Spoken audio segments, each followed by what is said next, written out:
Alright guys, welcome back to another episode of the Great Ace Attorney Chronicles. Sorry for the bad intro. Anyway, this last episode we talked to Gory. She told us info. Very interesting info about the autopsy. And like she changed it. And this episode, we are going next to, hopefully, the Fresno Street room where the crime scene took place. So, I do want to revisit that place for sure, so... Anyway, let's go.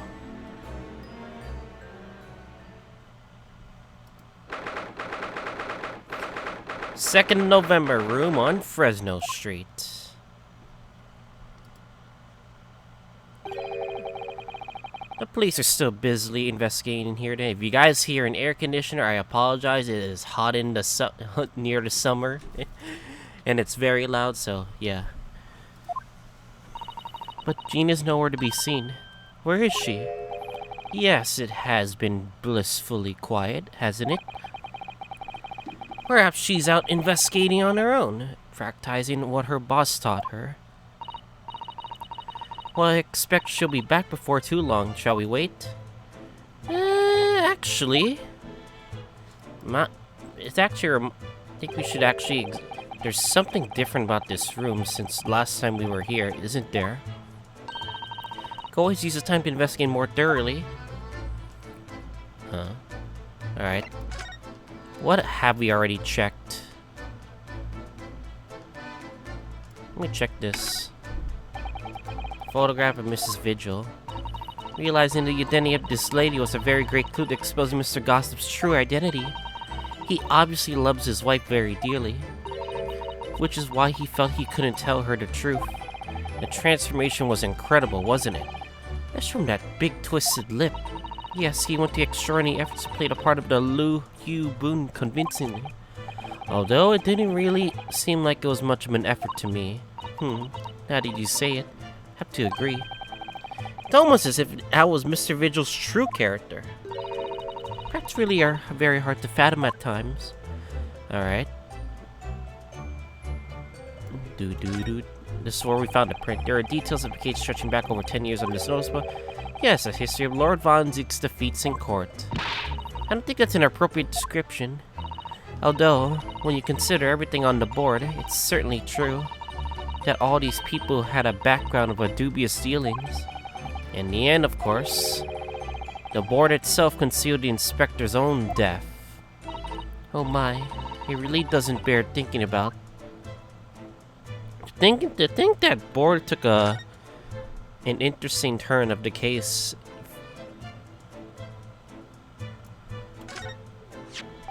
Using a candle as a timer device. Very ingenious, I must say.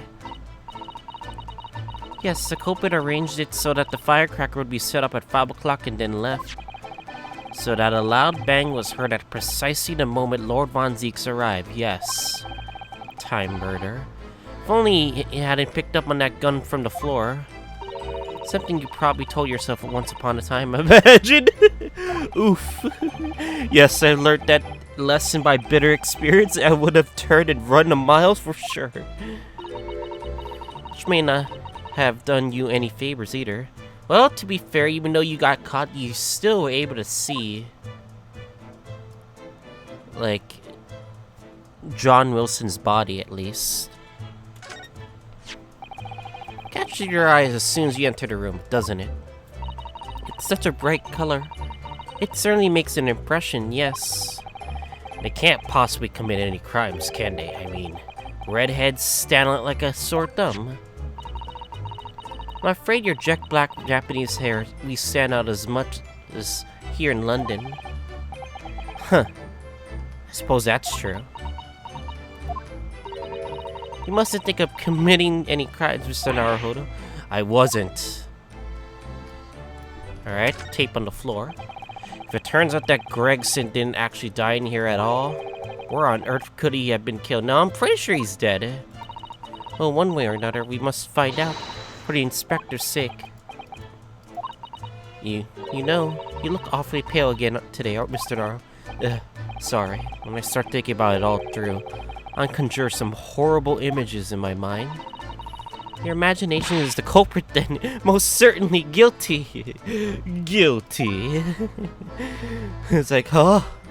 Mr. Naruto, you have been found guilty. We're like, huh? And then we found out this was never thought this little figurine would turn out to be the watch winding key.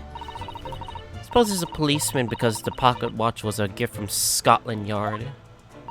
It seems that there was much more to Inspector Gregson than we ever realized. He was clearly a brilliant man. It's the fish and chips that threw us off. I feel as though it ruined his image. I really don't think we should blame one of Britain's stable cuisines, but think about it. Imagine if it was Mr. Sholmes.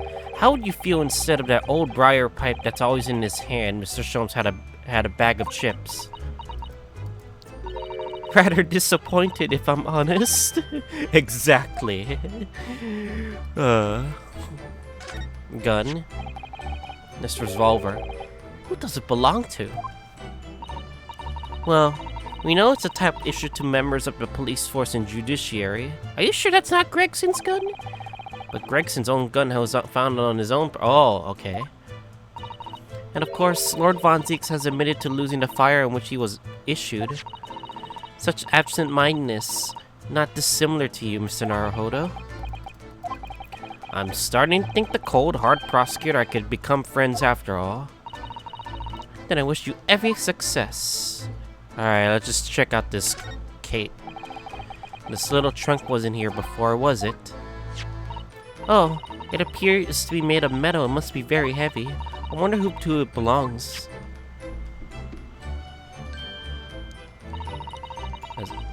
There are some initials on the outside. Look.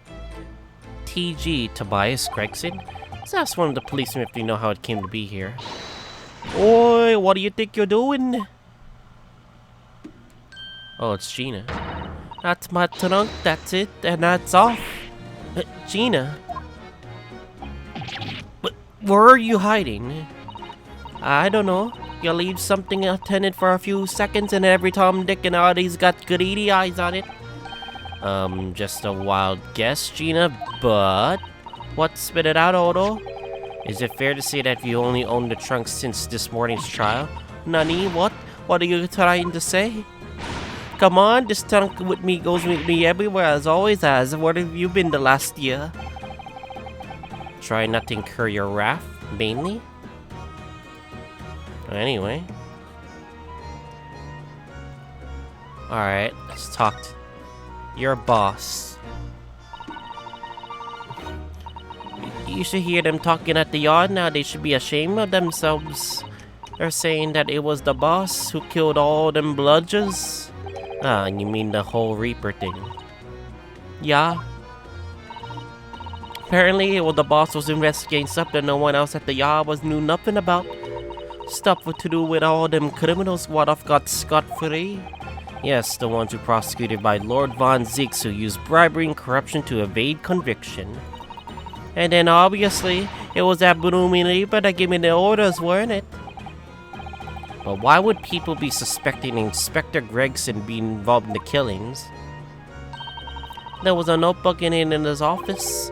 Oh no, this doesn't sound good. It had details about the crimes that have been pegged as the Reaper's work. Nani? No. Did you see it, Gina? Did you see that notebook? They wouldn't. They've let me, because I'm an apprentice apparently. But it was me who found it. It was me, my boss. That's right.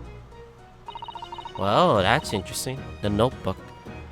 I was pretty miffed about it, so I sneaked a peek at what it said anyway. Oh, that's our Gina. A secret notebook.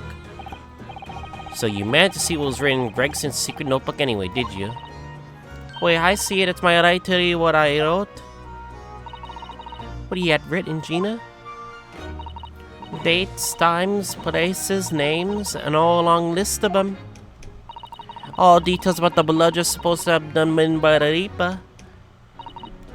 But there could be an explanation for that.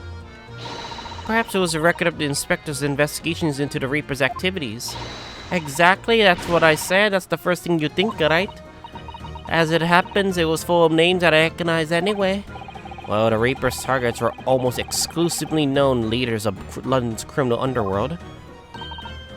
Well, yeah, but there was one name where at the end was a bit odd. At the end of the list, you mean? Yeah, I'm pretty sure the dates against it was the 31st of October. Oh, the day before the inspector was dead. Halloween. So what was the odd name?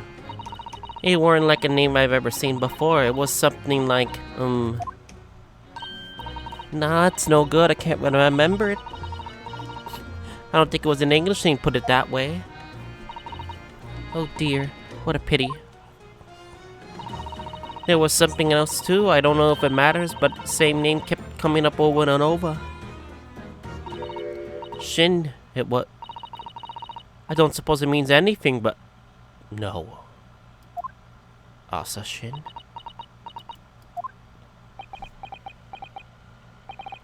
You just say Shin. No way. Eh, what do you mean? Does it mean something? Asa Shin. Lord Von Deeks knew the name too. He mentioned her as well. The woman who actually did the deeds. And now, we found out her name appeared in Gregson's secret notebook. Investigation. We haven't seen you for a little while, have we, Gina? Well, of course not. I've been busy, ain't I? Investigating and that. The lads at the yard are trying to trace the boss's movements the day before it happened. The day before? That would be the undercover investigation to the Red-Headed League, then. Only the boss didn't go, did he? He found some cub what was pretending to be him, didn't you, Odo? Vigil. Yes, it was Mr. Vigil who actually went to the park on Lime Street that day, posing as Gregson. Well, anyway, you ain't the only one turning stuff up. I got my own ways of getting the results. And me and my partner here get together, there's nothing we can't track down. Oh, little Toby. He's such a faithful friend. Ah, yes, the dog. So have you tracked anything down yet, then? What do you think then, eh? Of course we have. Can't tell you though. Police business, innit? Well, anyway, the point is, if you all ever need any help, you know who to turn to, right? Me and the Hellhound here. Right, because he looks oh so hellish, honest. The Hellhound. Gina, about your Hellhound there. Chief Inspector Toby, you mean? He's the pride of the force, he is. In Japanese, police dog means something quite different, although not altogether nice to those involved in crime. But here in Britain, it's one of a compliment, it seems, for a canine at least. It should be, after all, in the Great Exhibition case the other day. It was Toby here who managed to locate the driver's workshop. Maybe it's time for another demonstration of what the super dog can do, eh? Do we have something the Chief Inspector could catch the scent of, I wonder?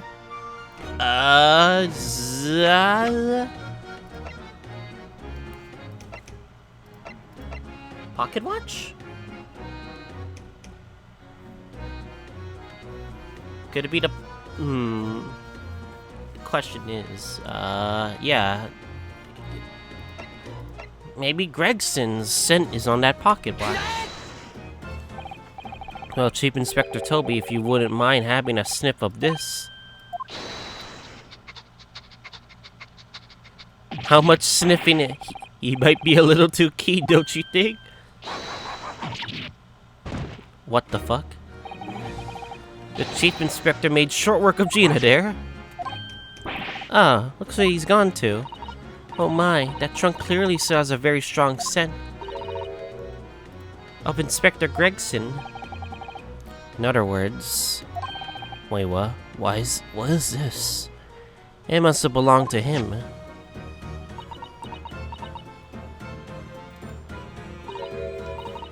Alright, it's a fair cop, I suppose. And you nearly got away with it too. You always talk so proudly of Chief Inspector Toby's nose and what it can achieve. Did it not cross your mind that you might still identify something that was right next to us? Yeah, that was a bit of a rumor, weren't it? That's enough now then, Gina. Eh? I think it's time you told us the truth about that trunk. What is the trunk? Tell us everything you know! And when like that, it just wouldn't. What are you talking about? I know what's going through your head, but I ain't what appeared. Alright then, what did happen? Well, like I said before, we were trying to trace the boss's movements. So I let Toby here about whiff of the boss's overcoat, and as soon as I done that, he went off like a shot. Said to that sandwich, to a sandwich, not to a bag of chips. Mr. Naruhodo, I believe Gina means the witness.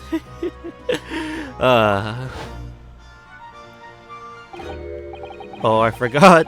That sandwich. Oh, it's that guy. I'm so poor. I'm so poor, Pepe Heads.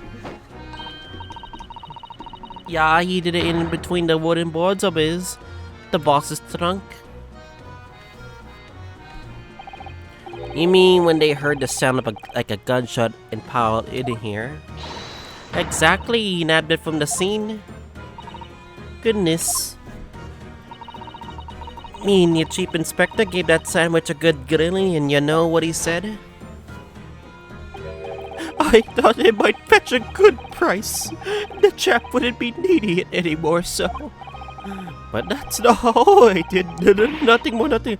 What, you Adam and Eve to check up it, eh? The stealing the dead boss's stuff to flog?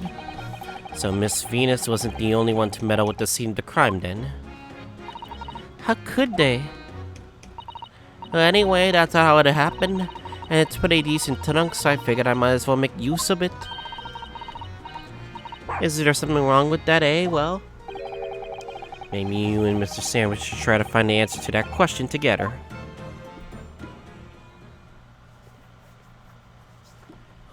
Can we take that into the court record? I think perhaps the trunk should be turned over to the police, don't you? What are you on about? I am the police! Oh, I forgot.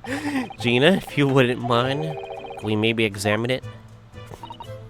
Yeah, alright then. Do what you want with it.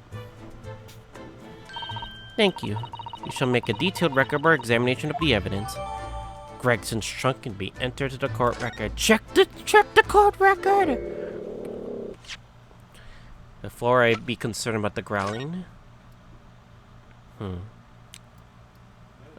There's blood, eh? Look at this dark stain here. You think? Yes, I'm afraid so. It's blood. This has to be related. Knew you were going to say that. That's what that presumably means. This was present at the scene when Inspector Gregson was killed. It's the most logical conclusion, yes. Gina's been carrying this around with her. If you didn't know any better, I suppose it does look like a grease stain from all the fish and chips. Why blood specifically? And also, there's also one more thing that's bothering me. What is this? Why is there a slash? Have you seen this huge gash around the side of the trunk here? It's gone right through the leather and into the metal behind. Gosh, for a metal chest like this to have been so badly damaged. Whoever made the gas struck the side of the trunk with considerable force. I wonder how it happened. This is concern. What is this? What is inside? I'm curious. What is inside that trunk? I want to know so bad, but we don't have any ways of opening. Do we? Let's have a look inside. Oh, we can open.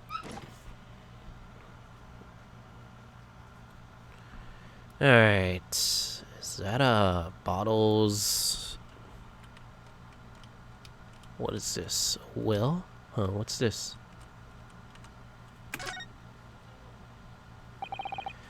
You see that? There's something stuck in the side of the trunk. It's glinting. Looks like a fragment of metal of some sort. But it's wedged in so tight I can't remove it. Well, don't cut yourself. You better leave it, I think. Huh? Metal. Wait, what? Why is metal stuck to here? Huh? I'm so confused. Okay, something made a slash and the metal got stuck to it. Okay, that's interesting. Maybe a knife or something? Look, there's something inside. Ooh, let's see. Appears to be a passport authorizing him to travel overseas. Inspector Gregson about to go on a trip abroad then? Perhaps the date of departure might tell us something. Look, that was... Oh. What is it? It was for travel on the 31st of October, just one day before the incident. Nani? Really? Passport that Inspector Gregson's possession was issued to travel to France before his body was discovered. Gregson went to France the day before his body was discovered? Huh. Passports. ACD 0522, 1 week from October 31st. Destination is France. Purpose travel, police business. Permission to applicant or one additional person. I'm assuming he was gonna bring Gina, but plans have changed now that he's dead, I believe. So very interesting indeed.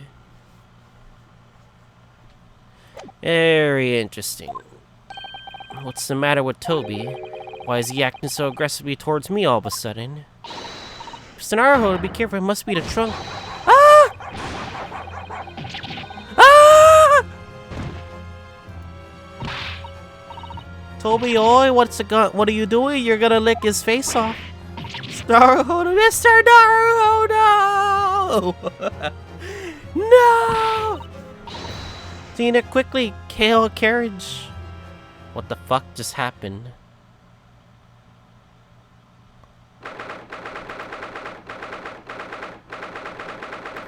Naruto Legal Consultancy. Why did the dog come? Why did the dogs attack me all of a sudden, huh? Miss Naruto, are you alright? Miss Susato. Conscious again at last, my beloved relief, my dear fellow.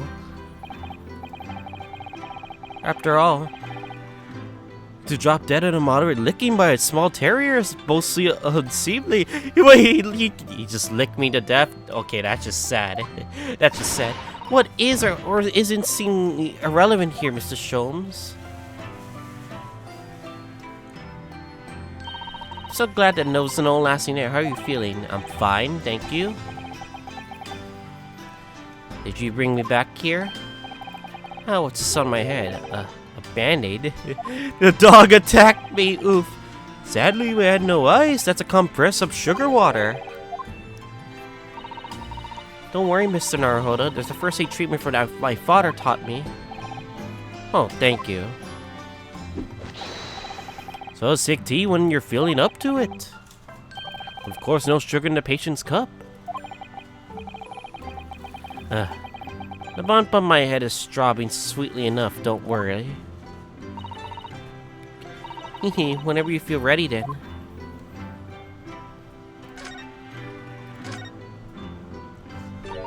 Are you alright, Mr. Naruto? It's rather unusual to find ourselves here in the middle of our investigation. It's just occurred to me that I might have forgotten something when we left this morning. Please don't worry, as long as you can continue your investigate thoroughly, you won't go as far wrong. Oh yes, of course, I must get back to work as soon as possible.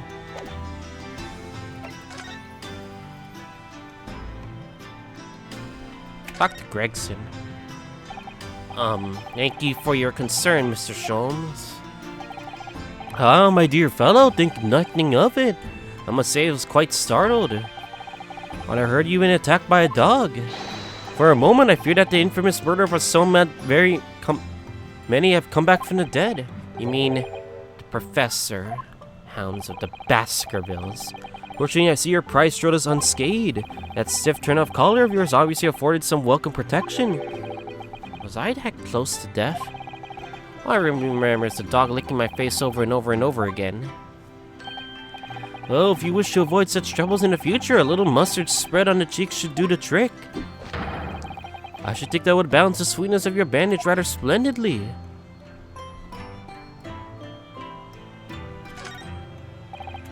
You see, I've been keeping my desk beautifully covered in papers as always. You really must tidy it all up, Mr. Naro. No more excuses. But Mr. Sato, the way I see it, all these papers building up on my desk like this are a reminder of my wonderfully diverse daily life. I like to leave them as they are, so they never forget how lucky I am to have such varied experience. In that case, you should definitely have a thorough tidy. Then you'll be able to see your papers building up all over again, and I feel that joy renewed. Still can't beat her in an argument, even though I'm the lawyer here. The steam is rising gently from the kettle as always. Yes, it doesn't feel right somehow unless it is. But the steam has an unusual scent today. Perhaps the sweet potatoes I brought back from Japan are with me already. Gah. Oh, Mr. Naro, I heard that, you know. Tears of joy, Mr. Sato, from my mouth. Alright. Enough fooling around. Wait, what's this? My desk is just as was before I left. Sumi ink and a calligraphy brush, even though we're in England now. That strikes me as typically you, Mrs. Sato, and typically not you at the same time. Well, I do enjoy the wonderful new things that come out of the West in the Cultural Revolution, of course. But I'm not ready to give up my brush just yet. And anyway, Susato-san can write more neatly with a brush than most people can write with a pen. Practice makes perfect, as they say.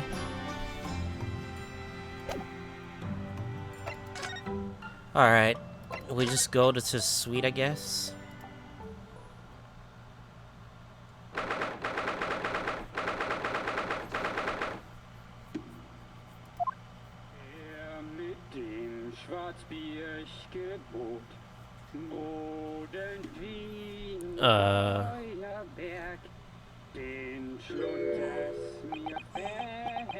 The fuck? What is this? What on earth is going on here? Am I having a bad dream?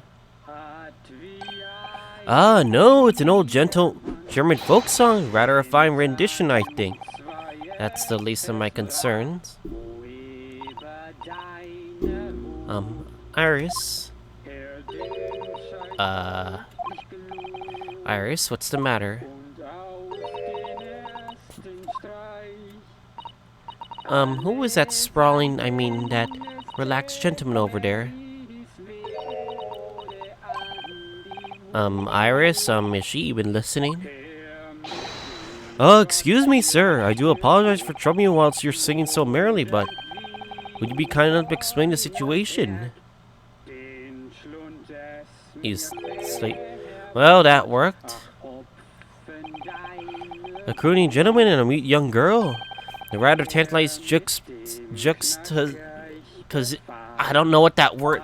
What the hell is that word? No one appears to have incited the gods of deduction within me to find their voices too. Ah, Mr. Sholmes, do you mean? Oh wait, no, no, not again.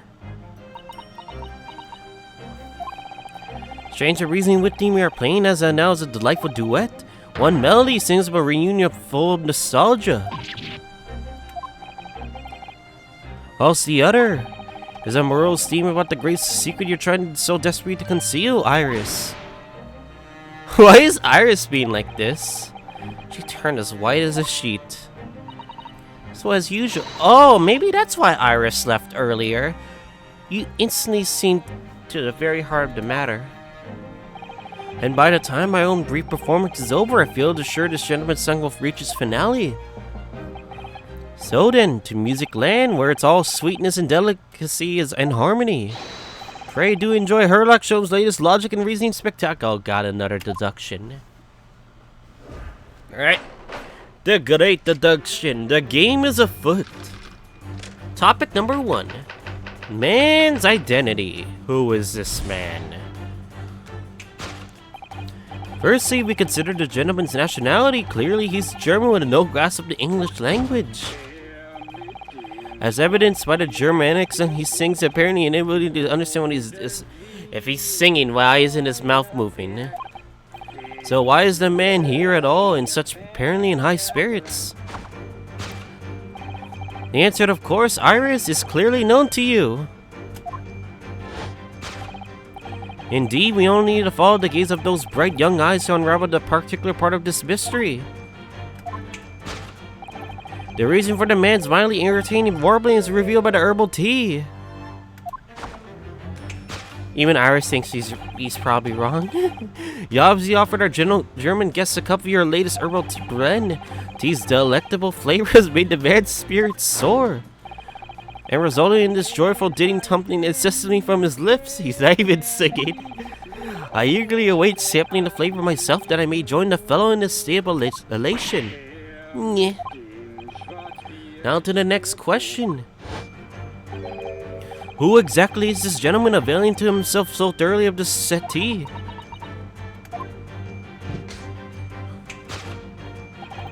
As it happens, a number of years ago now, a certain gentleman of German origin engaged my services to solve a particular delicate case. He required to retrieve letters once sent to an acquaintance that might have proved problematic. In order to conceal his noble identity, he also arrived at my office with a mask. The gentleman's name was Wilhelm Gottsreit Sigismund von Ormstein. That is such a convoluted long name. The King of Germany. Iris's reactions.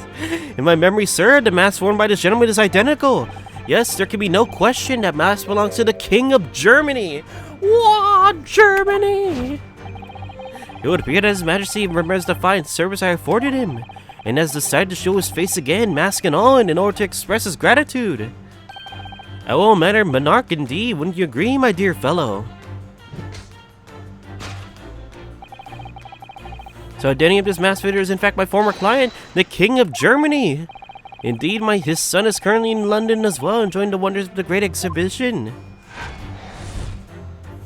In conclusion, the King of Germany. You're a genius. Topic number 2, girls, silence. Which leaves us with one remaining ponderable, yes, you, young Iris. But your apparent inexplicable silence is unable to hide the truth. Yes, the reason for your muteness is concealed inside that knapsack. A £5 note, I believe. I must say, as your compatriot, I'm deeply saddened. It would appear that you have allowed yourself to be bribed into silence by His Royal Highness, earning yourself some spending money in exchange for keeping quiet about the king's secret. Nyeh. And now for the final piece of the puzzle. What is the secret you strive to hide with your silence, Iris? Ah, yes, we need only follow that brief involuntary twitch of your eyes to find the answer. You were attempting to abscond with that coffee cup. My favorite coffee cup, in fact? Or should I say the hand on my favorite coffee cup? It appears that His high-spirited highness broke it in the midst of his hijinks. Yeah. Lead us to the sad truth. My favorite coffee cup has been broken by the King of Germany, and Iris, you try to conceal it from me. You're a genius. I shall have the bill sent via government channels to the German royal family for his replacement. In conclusion, to hide the coffee cup. The fuck?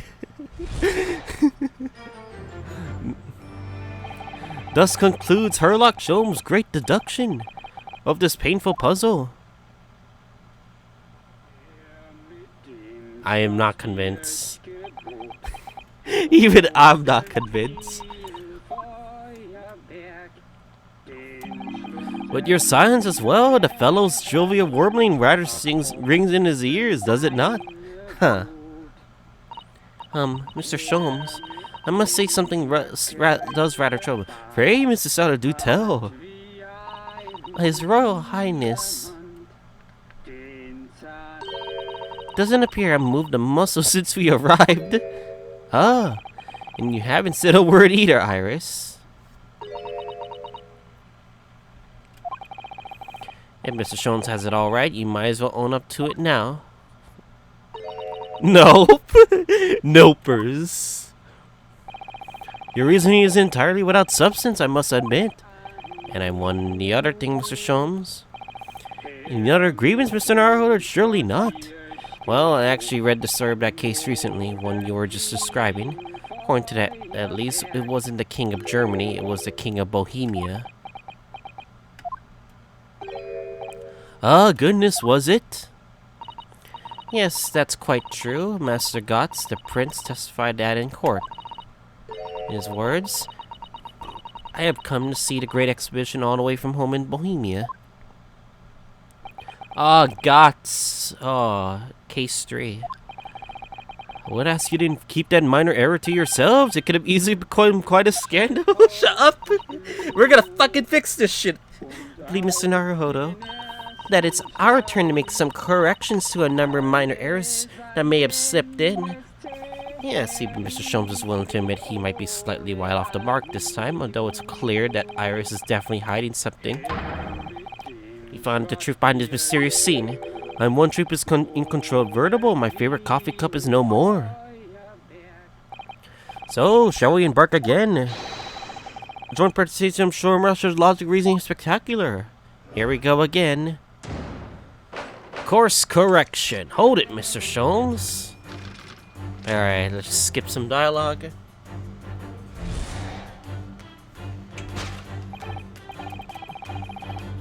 Nationality is definitely not German. German. And he's not even singing, too.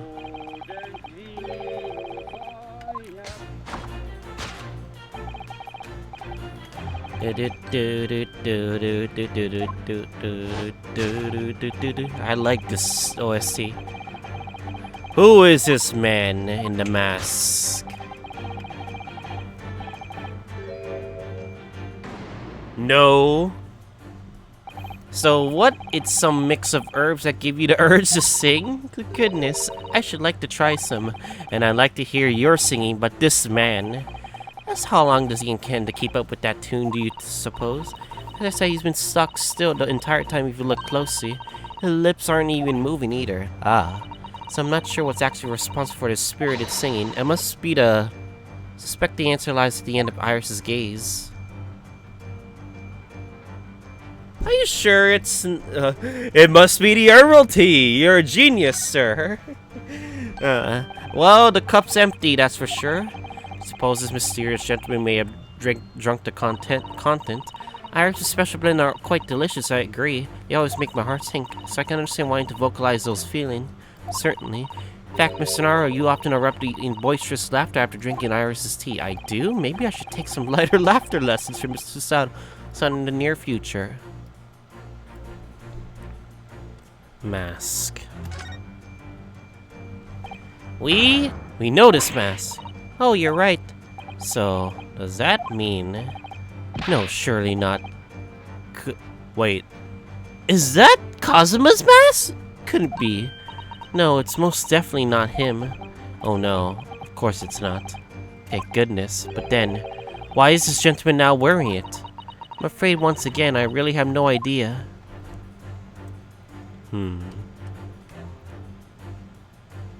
Gramophone. I think that's the only answer. Wait, this. It's a gramophone, still rarely seen in our own country.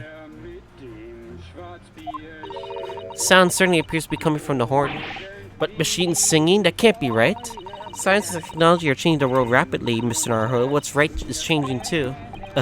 It's too much for my brain. Well, at least we found our answer. Alright, we're presenting the gramophone. You mean braxophone? I'm just kidding.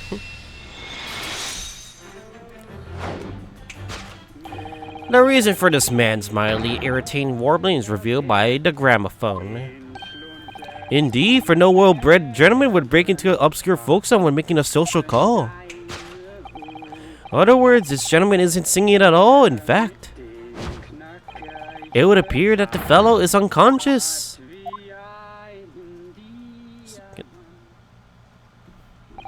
Ah, the music seems to have stopped out.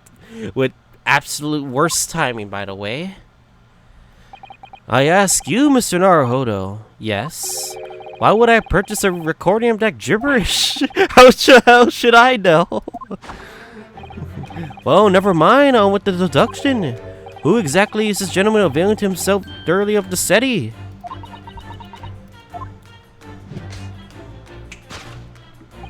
Oh yeah, he's gonna explain now that it's this long name of German origin.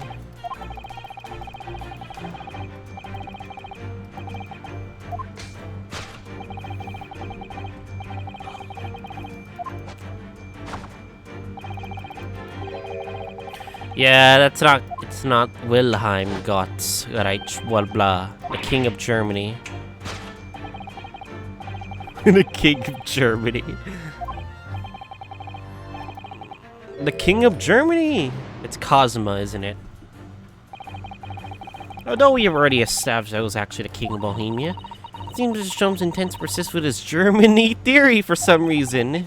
Come think of it, the young prince was worried about as well, wasn't he? Master Gotts, the boy whom you had in tears? Don't remind me, or anyone else. Do you suppose all members of the aristocracy in mainland Europe wear a mask? Sure they do, well, probably anyway. Point is, that mask doesn't belong to any king. No, that's right, as well we know. But we can identify the true owner of this mask. Cosima!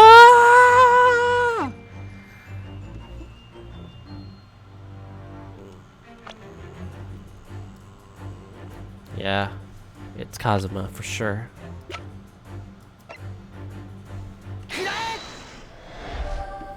Cosima Asogi.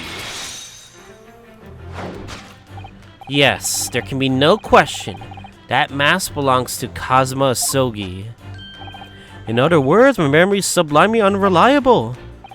And only you could try to make that sound positive.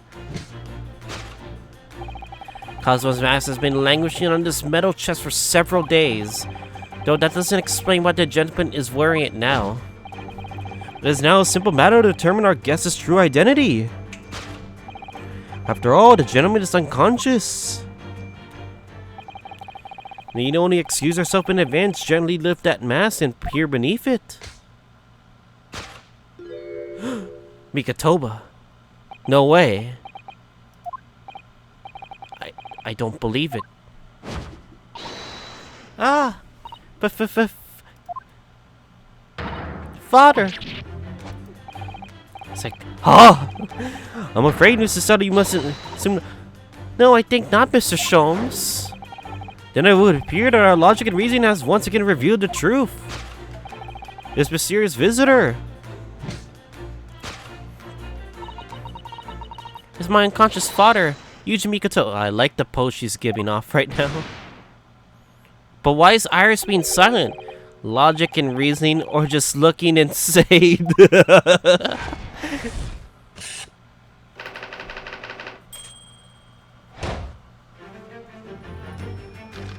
Alright, topic number 2. Which leaves us with one remaining imponderable. Yes, you, young Iris. Your apparent inexplicable silence is unable to hide the truth. Yes, the reason for your muteness is concealed inside a knapsack. So that's a £5 note poking out from Iris's knapsack, is it? Oh dear, I can't be sure. Most money that we encounter is in coin form. I know. I'm not even sure if we've seen any banknotes here in Britain at all, have we? But anyways, Father would have never paid money for Iris' silence. He certainly seems like the silent type himself, though, judging by his present state. There must be some other reason for Iris' silence, I suppose. Perhaps what Iris is trying so hard not to give away with her eyes is something entirely different. It was a knapsack. Oh, with those puppy dog eyes. Now I think about it, always wears that little bag on her back, doesn't she? Yes, that's right. Though it's easy to forget about it because you can't see it from the front. There are 2 little dolls attached to it as well. Are there? I have no idea. I don't remember ever seeing them before. Is it possible that there's always a £5 note poking out from her bag that I just haven't even noticed before, too? I couldn't say with absolute certainty, but I think it's unlikely. Alright, what is it? Am I aware of something? Persian slipper? The fuck is that? The slipper features an adventure of Herlock Sholmes, doesn't it? It does. When I first saw it there in the mantelpiece, I found very near fainted with excitement. Doesn't Iris keep her elevances in there? Yes, that part was never mentioned in the stories. Let's swap it for the Japanese equivalent of a slipper for fun. In other words, for a wooden Geta sandal. Then it wouldn't be possible to hide anything inside, which matters because... Well, that's irrelevant. Metal chest. With her gaze...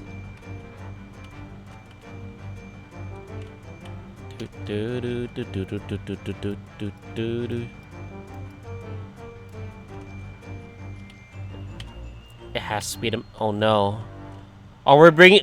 Did you open the chest? Oh my god. Did you guys open the chest? Metal chest. Contains important documents, doesn't it? Yes, details of all the cases Mr. Sholmes had worked on over years. Written up by Iris' father, if I'm remembering correctly. Iris insists that the chest is kept locked at all times.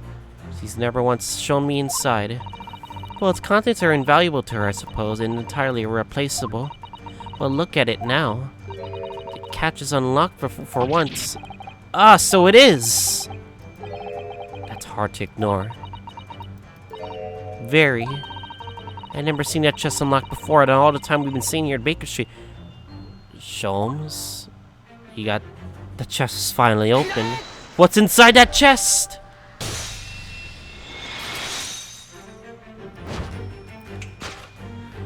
Yes, the reason for your muteness is concealed inside that metal chest. An exit observation, for upon closer inspection, there is something different about the chest's appearance. It's kept locked at all times, yet now the catch is open. Evidently, this has something to do with your refusal to speak, Iris. Yeah. It's simple enough a narrative insight to you speak, I'm sure. I'm gonna need to open this chest. Oh no. What is this? Here we go. Yeah. No! Hurley, don't! Huh? Oh! What the fuck? Mr.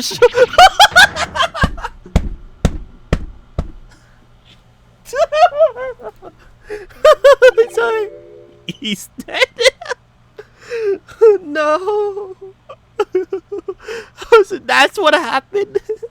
That's what fucking happened. They try to open it, and then they get knocked out on the couch. No.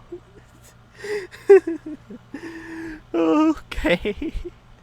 So that's what happened. Never.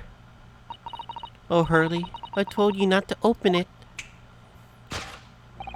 I will continue. Ah, so you found your voice now, Iris. Ah. In other words, what just happened clearly reveals the truth here.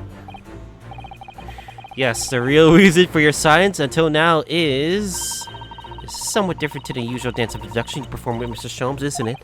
Well, he's left me alone on the ballroom floor, so I'm gonna have to dance this next part solo. Anyway, I need to get to the bottom of this for my own peace of mind. Now then, Iris isn't usually the silent type, so... You mean you don't actually know the answer yet, despite knowing that point to the finger before? Mr. Sato, sometimes a man needs to point his finger first and think later. Oh well, if you say so. I think we better examine Iris more closely and try to rescue the situation then. What is the reason for your silence? It was a knapsack. No, it's not. For some reason, the knapsack is really standing up suspicious to me today. Oh, is it? It's quite sizable enough for a sizable secret, that's what I say. Perhaps it is, but we certainly can't open it up to look inside without Iris' permission. No, you're right. Who knows what may pop out and punch us. What the fuck? What the fuck?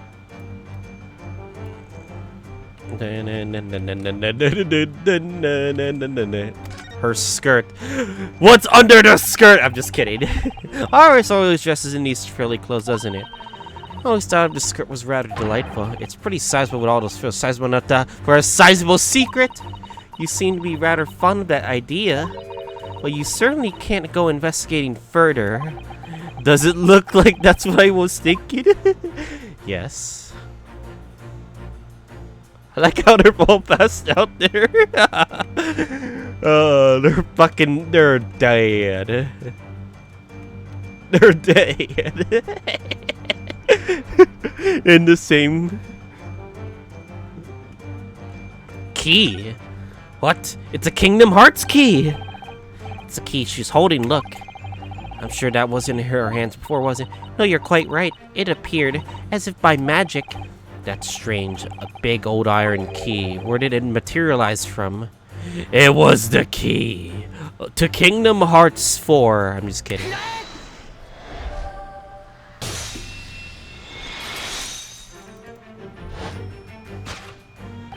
Yes, the real reason for your silence until now is that key behind your back. Ah. When Mr. Sholmes was thrown into the air before,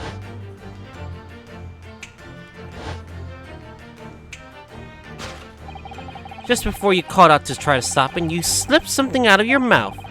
That something is the key now in your hands. No doubt the key to the chest.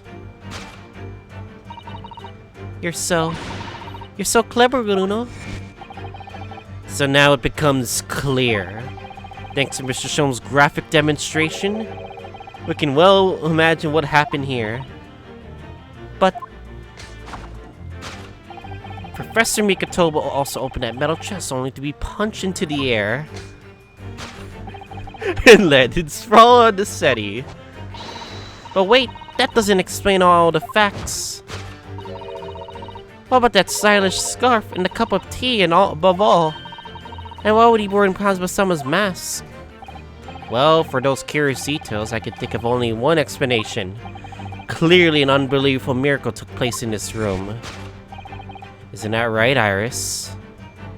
You did it! You planted it! Oh, okay, the mask was there before. Consider how the room was arranged before this whole painful experience took place. Professor Mikotoba opened the chest, completely unaware of what availed to him inside. The mask was flung into the air as he was, only to land neatly on his face when it fell back down. And the teacup's journey through the air ended when the unconscious. There's no way those two things just went up and then landed on him. Like, bruh. You mean to say that stylish scarf is actually a tablecloth? In the great detective's office, after all? A place of miraculous deductions.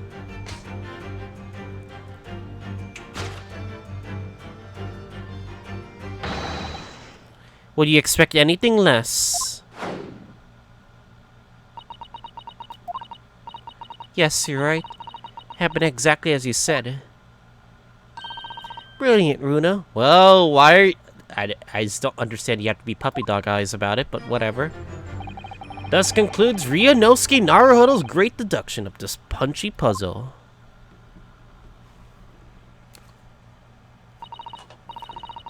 So then, why don't I make a fresh pot of tea for us all? Objection! Admire the performance, Mr. Naruhodo. But in the final act of the show there, you rather miss everything of importance. Mr. Sholmes? Would you cast my mind of your earlier deduction? Iris, clearly you're hiding a great secret. Ah. She is, from the look on her face. The Sholmes must be right, whatever that great secret the cat isn't out. No! Did Mikotoba told her? No! So I put it to you again? You were attempting to abscond with that coffee cup? No, it's not the coffee cup. Really, it's a shame about Mr. Sholmes' cup. It must have been smashed when Professor Mikotoba opened the chest. Oh dear, so many things have seemed to be broken here. Now that the deduction has taken a different direction. Iris doesn't seem to be trying to hide the broken cup anymore. Or it's her great secret, it's something else. Let's put our observation skills to work here to find the final time, then. It was the coffee cup.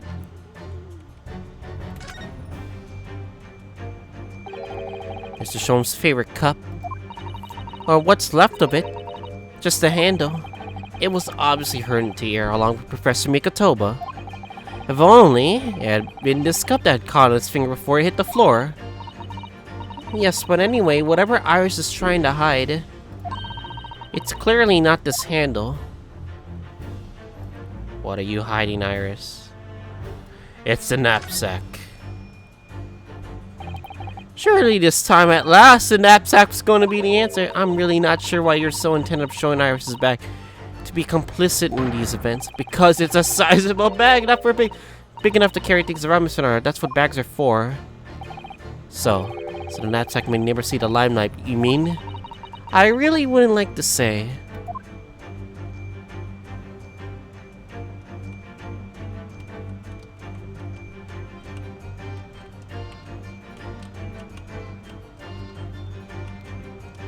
Where is this?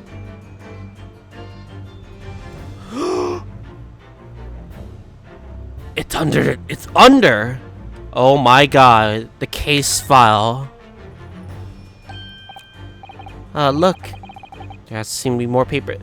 My god. No wonder. No fucking wonder. You saw the case. Seems to be more papers there. Is Iris trying to hide them from underneath the tray? The insignia, Mr. Naruhodo. It's an official Scotland Yard document. Nani, but why would Iris have... You must ask her. An official Scotland Yard document. That case file. What were you taking that case file for?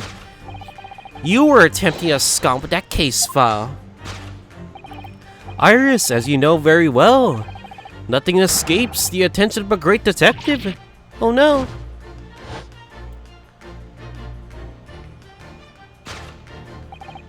We visited Scotland Yard's autopsy laboratory earlier today, and Dr. Corey informed us that the autopsy report from Clint Von Zeeks had gone... You took it?! Okay, that makes a lot of sense now. Clint Von Zeeks? Yes, I do seem to recall. That's some years ago I asked to see the report in question. You were with me, weren't you, Iris? Guilty. You mean, it was you, Iris? So those papers you have there are... Clint Von Zeek's autopsy. I'm sorry. Forgive me!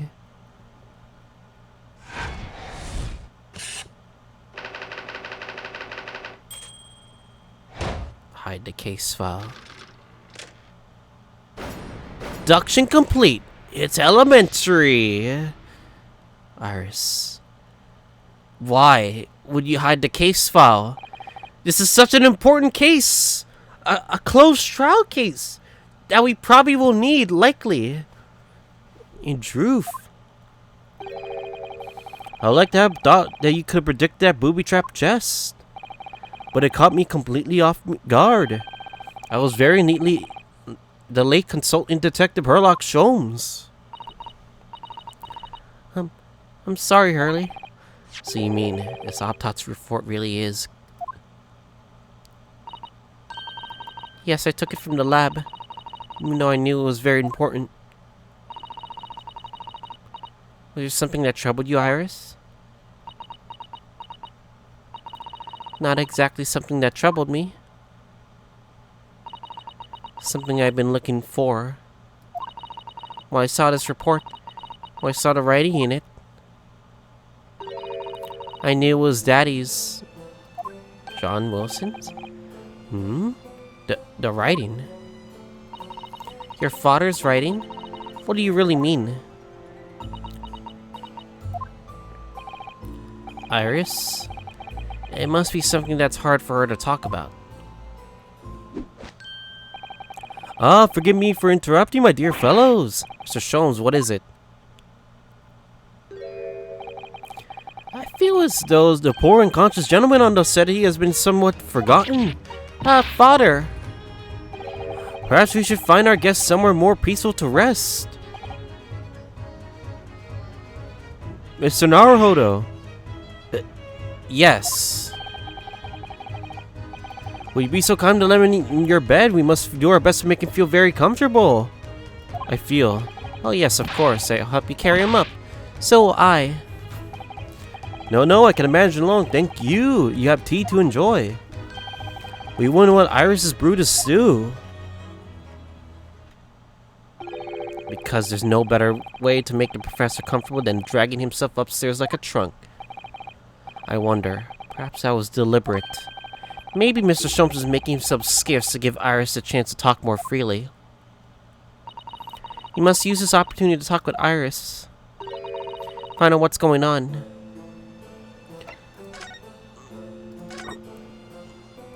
Would you like to tell us about it, Iris?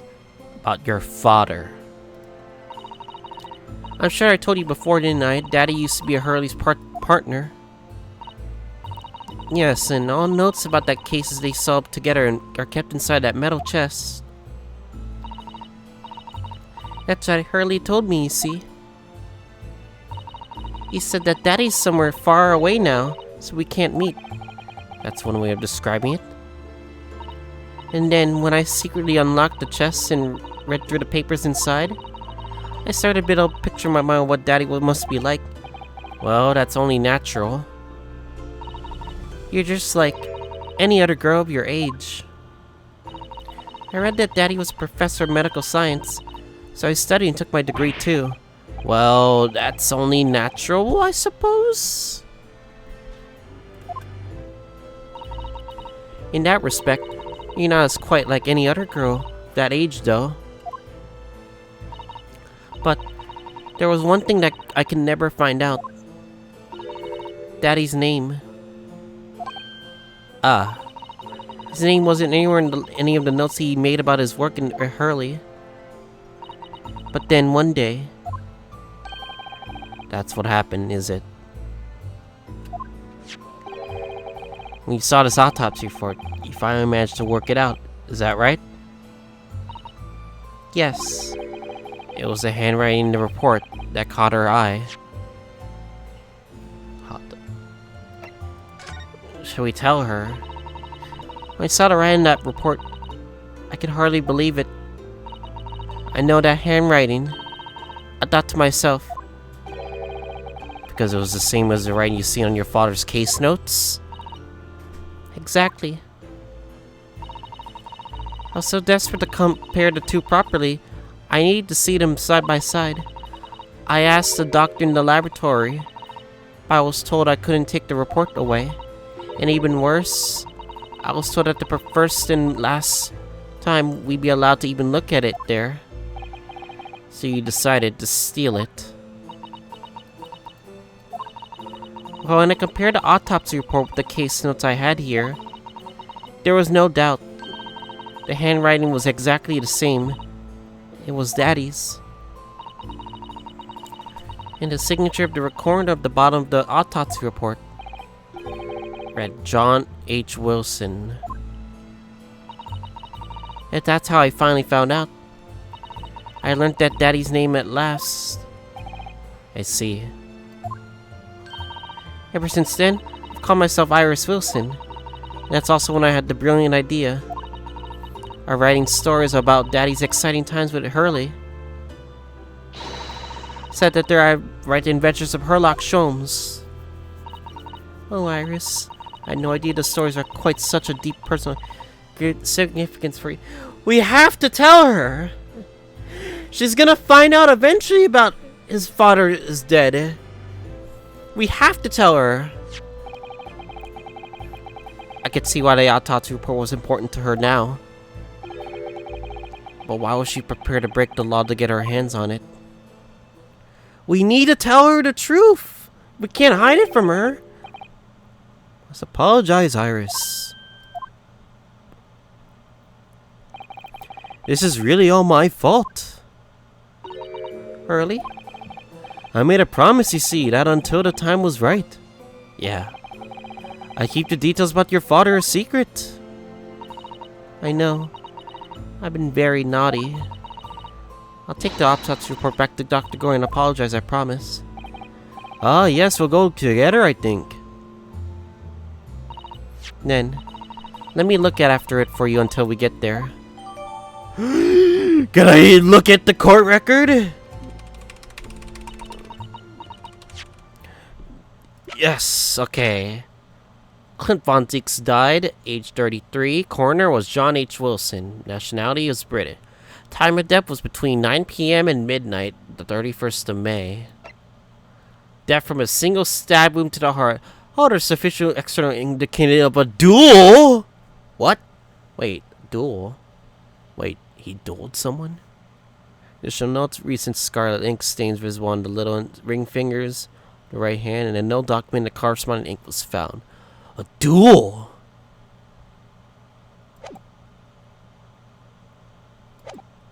Interesting. I must go water my herbs, I think. I'll see y'all later. We didn't tell her. Fuck, I want to tell her so bad, but we can't. Poor Iris, she must be feeling awful. I know Mr. Sholmes is here for her, but still. Ah. What? How? What is the meaning of this, Mr. Sholmes? Mr. Sholmes? Oh, dear me. So, you've noticed, I see. But that would mean... Wonder what's the matter with Sato. Turn as white as a sheet. Wait. That means... Clint Von Zieks didn't die from murder. He died in a duel. And it was 9 p.m. to midnight.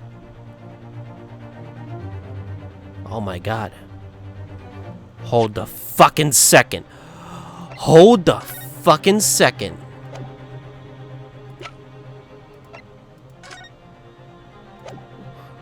Hold the fucking second.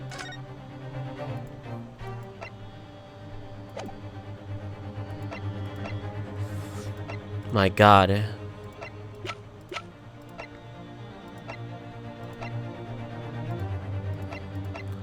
My god. I'm checking a lot of things, actually. I know, like... this in itself. Yeah.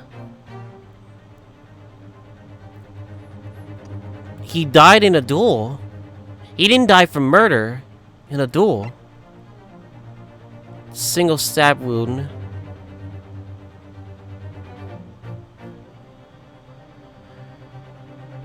Inks on the ring fingers of the right hand. Did he write something? Did he write something?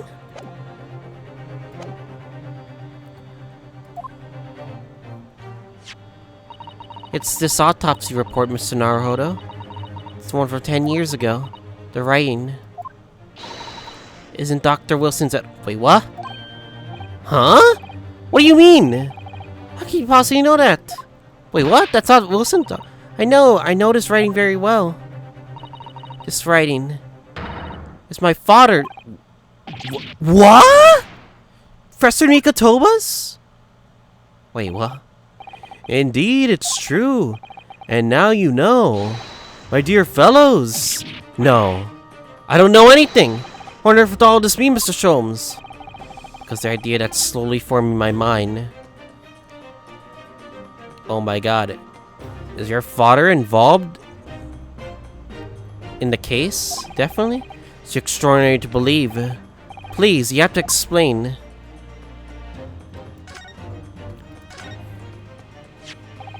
So, this autopsy report was actually planned by Professor Mikotoba then. But makes no sense. It's not possible, surely. Not possible, my dear fellow. Pray, take a deep breath and think again. Yes, you're right. In some ways, it actually makes a great deal of sense. It does? 10 years ago is when my father returned to Japan after his extended study tour in Britain. And prior to his return, where was Dr. Mikotoba engaged? Yeah, that was concerning. Where did he go? Ah, of course. He was an assistant in Dr. Wilson's laboratory learning about forensic science. And as an assistant, he would have aided with the dissection work, making detailed notes, which would be assembled into a full autopsy report. Once the work was complete, the head coroner would check the contents and put in his signature in the document. In other words, the only writing of Dr. Wilson's in the report would be his signature at the end. I see. So Iris got the wrong end of the stick, you mean? She saw that and assumed the whole report had been written by Dr. John H. Wilson. Which is very understandable, of course. What a complicated situation. Signed by Dr. John H. Wilson, but Professor Mikotoba actually penned the report. Your partner. Thinking about it, most of what we know about you, Mr. Sholmes, comes with the published stories of your exploits. Hounds of the Baskervilles. Yes, the Adventures of Herlock Sholmes, written by Iris. And we really have no way of knowing what fact and what's fiction. Most troubling for you, my dear fellow, I'm sure. So what about the supposed partner of yours? Did he really exist or not? Ah, you come too straight to the point, I see. Please don't come come straight to the answer. Leaves Iris explaining one of her installments. He was a trusted comrade and the only person I could have called a friend. And did this partner of yours truly make a record of all your cases? Are his notes really stored inside that metal chest? Absolutely, my dear madam, absolutely. So, where's your partner now? We rarely meet. You see, he lives on the other side of the world. Japan. If this autopsy report and records of all your old cases were penned by the same hand, and if the autopsy report was written though not signed by your famous partner, there would be one logical conclusion. Pray impress me. Your partner would have to be Yujin Mikotoba. Wow. Wow. Other words, Mr. Sato's father. Well, my word, Mr. Naruhodo. Yes. You are coming along wonderfully. You have hit upon the method at last. You have finally grasped the art of deduction. There we go. You mean to say. Allow me to introduce you. He's awake. To my great friend and partner, Mikotoba.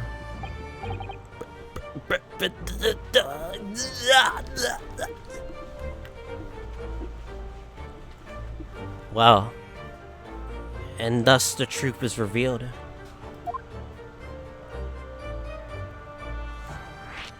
Sholmes and Mikotoba. Does this mean you're the real Dr. Wilson? No, my dear. I'm still my old son. You are Dr. Wilson, Yuji Mikotoba, your father. Oh, of course. This is obviously too much for Sasato-san to take in, but I must say though, how my old friend has attained worldwide celebrity as a great mystery solver is the greatest mystery of all. Oh, I still remember the first time we met. Oh, pray remind me, when was it again? Oh god. 16 years ago, Sholmes. Ah, yes, quite 16 years ago. I just arrived from Japan with Seisho and Genshin. Genshin! In search of lodgings close to the hospital. Some comfortable rooms at a reasonable price. Our rents are devilishly high in that particular area. That's right, so I decided to need someone to share lodgings and expense. I was fortunate enough to be introduced by Sholmes, who found himself in a similar situation. Ah, it was a callow fellow back then, a mere shadow of the great detective you see before now. I was working at the hospital's chemical laboratory at the time and indulged my curiosities for a little gain. In this situation, we're called prohibition. Let us pursue the case together, you see. Hard to believe. It was mere 6 years ago. We had a great many adventures. In the last year, Mikatobo stayed in Britain, that most infamous of cases presented itself. The case which you've become rather familiar yourselves, Professor Killings. After the trial, Seisha and I were summoned back home. Hardly surprising, given the circumstances. So there you have it, and as you know, all the details recorded by my trusty chronicler remain in the metal chest. It's just amazing. Professor Mikatobo really is Mr. Shone's famous partner. But why you hide that from Susato? Father? Oh, goodness, my dear, what a cutting look. As your daughter, you're proud to learn that you were the great detective's great partner. But, nevertheless, there's another mystery I must really ask you to explain now. And daughters? You know very well what it is. It was a matter of Iris's father. Of course, almost forgot about. Should we tell her? She needs to know, or does she not want to know? I should have seen this coming, I suppose. Iris's father is dead. Iris told us that all the notes about the great detective's adventures are in that metal chest, written by her father. Isn't that correct, Mr. Sholmes? That is indeed what I told young Iris. But if you're Mr. Sholmes' partner, father, and you wrote all those case notes, then Iris' father must be you. Huh? What happened? Mind my words, Mrs. Sutton, not yet. You are coming along wonderfully as well. You have hit upon the method at last. Finally, I was grasp of the background noise. My bad, guys. Wow. Always told me, father, that my mother died when I was born 16 years ago, and you left me in grandmother's care whilst you and blood on your study tour of Britain. I always accepted that, but all this about ours. Oh, there it is, Susato's ice-cold stare. Now, hold on a minute. It wasn't very complicated. I mean, it's really not what you think. Perhaps you'd like to explain what it is? Here it is. Now the eyes go from ice-cold to red heart before she gives her the takedown. Oh, no, really, you got the wrong end of the stick, Sholmes. Say something, man.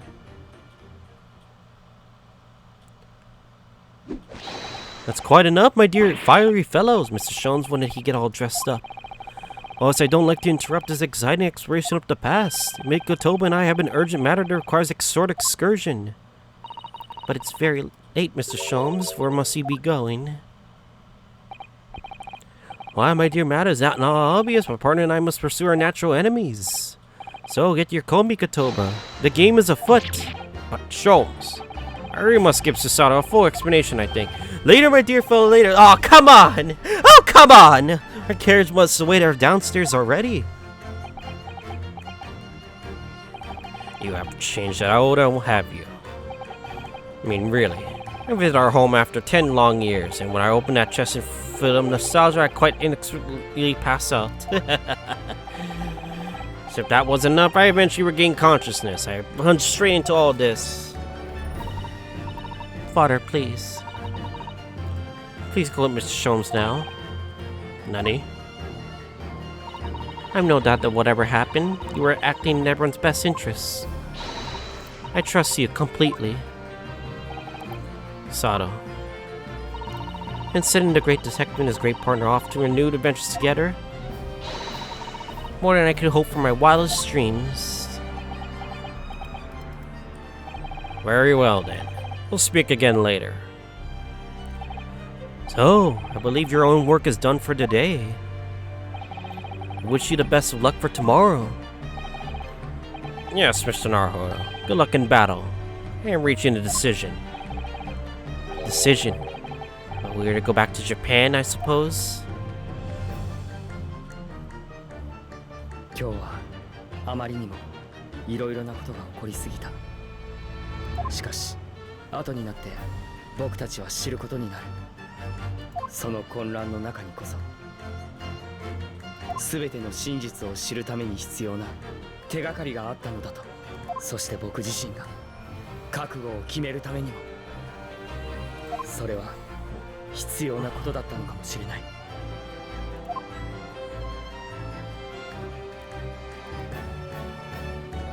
God damn. So I believe that's the end.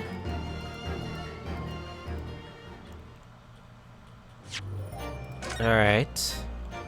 That was... Oh, that was the end of episode 4 of the game, of game 2. Anyways, I'm gonna end this off quick. See you guys all next time.